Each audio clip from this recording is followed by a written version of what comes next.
کلیلی یەکەم بۆ ئەوەی کەوا لە خەم و خەفەت و پەژارەی دنیا ڕزگارت بێ پەنا بەرە بۆ خزمەت قورئان و باسی قیامەت و بەهەشتی تیا بخوێنەوە. ئەمە کەلامی ڕەب العالەمینە، ئەمە وعدی ئەڵڵایە سوبحانەه وتەعالا. بڕواتەنە دنیا زۆر زوو تێدەپەڕێ وە قیامەتیش هەر بە مردنمان دەست پێ دەکات. ئەم بەهەشتە ڕازاوە هەبێ کە خوا لە سوڕەتی قافا بۆی باسکردین هەرچی دڵمان بیخوازێ و ڕۆژێ حەسرەت بێ بەدڵتا هات بێ لە قیامەتا خوا فەرمێت داوای بکە و ئامادەیە و ئەوەی بەدڵتا هات پێش داواکردن لە بەردەم تادانراوە وەلەدەینا مەزید لەوەش زیاتر هەیە.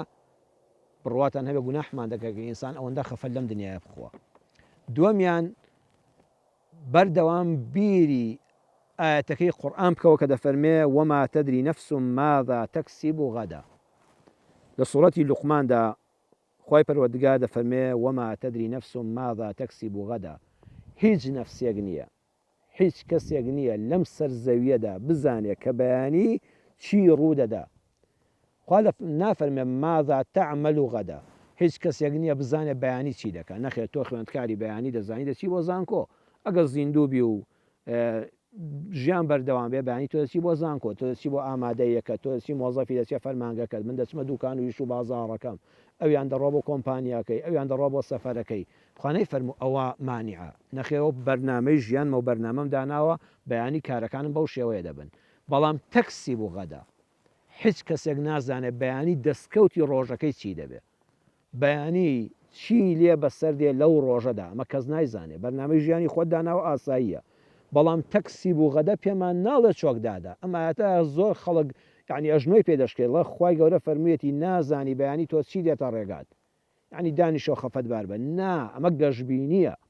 مادام هیچ نەفسێک نییە بزانێ بەیانی چی دەستکەوتێکی دەبێ، ئەمە گەشببینیە بۆ تۆ. ئەگەر زۆر نەخۆشی مەویستی لە دکتۆر و دەرمان ئەمایەتە بێنە بەرچاوت، لەوە ئەچێت چارەسەری نەخۆشیەکەی تۆ لە بەیانیدا بکرێ. وما تدري نفس ماذا تكسب غدا، لەوە چارەسەری نەخۆشیەکە لە بەیانیدا بکرێ. ئەگەر هەژاری ئەوەندە گەشببین بە بغەیری ئەڵڵا نازانێ بەیانی تۆ هەروەکو ئەمڕۆ دەبی یان نا، لەوە چە بەیانی دەرگای دەوڵەمەند بوونت لێ بکرێتەوە، دەرگا ڕزق و ڕۆزی فراوانت لەسەر بکرێتەوە.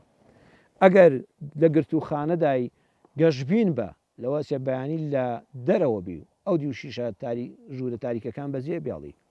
چەند کەس هەبووە لە ژووری سێدارەدا بووە، ئێستا لە ژیاندان و یان کتێبەکانیان بخوێنەوە، بیرەوەریەکانیان بخوێنەوە، چۆتە ژووری سێدارەوە.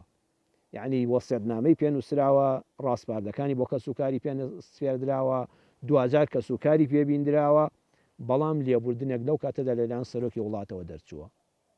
ئێستا لە ناوماندا زیندووە و لە ژیاندایە کە دەبووە 30 ساڵ وایە لە ژێر خاکا بوویایە. نەخێر بەس خوا دەزانێت بەیانی چی دێتە ڕێگای تۆ وەچی بە نسیبت دەبێت. دایمە گەشببین بە.